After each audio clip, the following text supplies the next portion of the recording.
my friend Matthew Beem. Well, not yet. So today I'm going to build him a custom Coca-Cola fountain to earn his friendship. Matthew Beem's favorite thing in the whole world is Coca-Cola. But before we could start building, we have to come up with the design. This is the design the FHK team came up with. But before we could start to build, we would have to go get materials.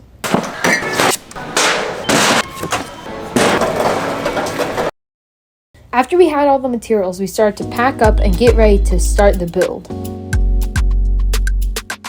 After we got back, we started to build the base, cutting each piece of wood to the exact measurements we need for this fountain. After we cut all of these pieces to the exact length, we started to screw these pieces together.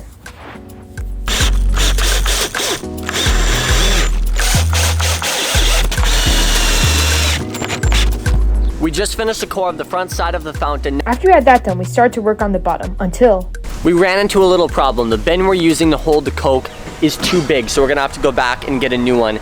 We're now here at the container store. We're gonna get a little bit smaller Coke. I think this one will work. This will hold the Coke from Matthew Beem's fountain. We finished the core of the fountain. Now it is time to move on to the sheathing part. This is a tote that will hold the Coke and the fountain pump. It holds 18 gallons, but we'll probably fill it to 15. After we had that done, we started to cut these panels to put onto the bottom and the top of the fountain. We would first glue them onto the bottom and then staple them on. We did this so there would be a place for the paint to go onto. All the sheathing is done for the top and the bottom of the basin. Now it's time to make the pillars for the Coke fountain. This is where the bottles will stand. If any measurements are off, it will mess it up completely. We started to put foam into these cans. Over time, the foam would get hard and expand, so the cans wouldn't dent. There was one problem. If we put in too much foam, the foam would overflow out of the cans, which would make it so it's harder to put the cans on top of each other. After that, we would put a cap on top of the cans, which is just a piece of tape, just to make sure the foam wouldn't overflow out of them. After we had that done, we would start to put the foam underwater to take some of the foam off of the can easy. After that, we would start to work on the top of the fountain. We would take 2 tiny pieces of wood and we'd glue them, then staple them together. We would keep on repeating doing this until we had a bunch of these tiny little pieces.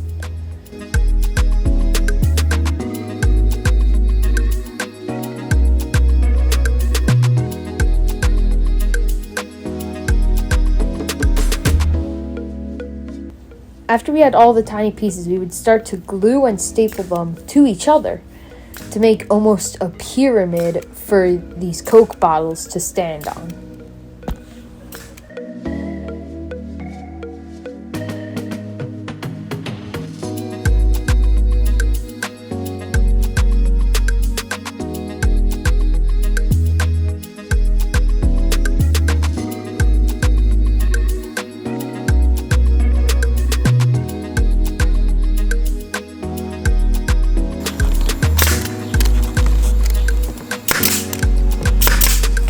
We just finished the framing of the steps of the fountain, which will hold the Coke bottles. It actually looks really cool. It's turning out to look like a shrine right now.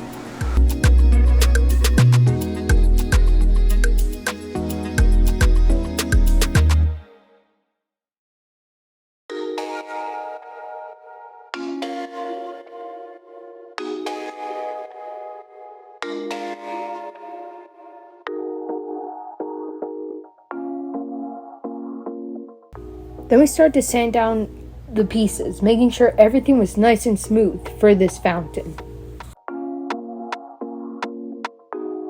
We finished the construction of the fountain. Now it's time to move on to the painting part.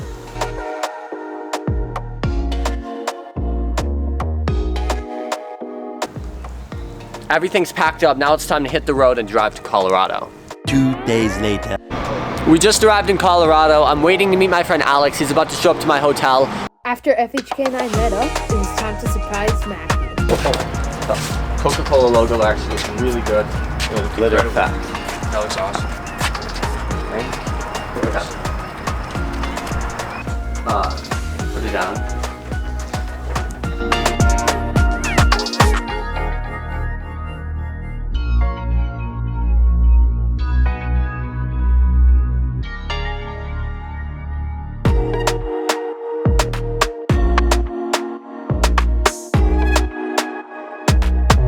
after we had everything set up, it was time to surprise Matthew. So I have a little surprise for you. We have a little surprise. Really? We heard you're a fan of Coke. Yeah. So, yep. Is the camera right? Really? What does that sound? Open them. Whoa! That is insane! Is that my face? That is your face. You made this? Coca-Cola. It's over. This is so cool. Good? I put like fish in there? Or? You can put fish, yeah. Matthew, got a question for you. Got a question, what's up? Would you say that we are friends? We're best friends. What are you talking about? I did it! I did it! I became friends with Matthew Beem! You guys have to subscribe right now after this.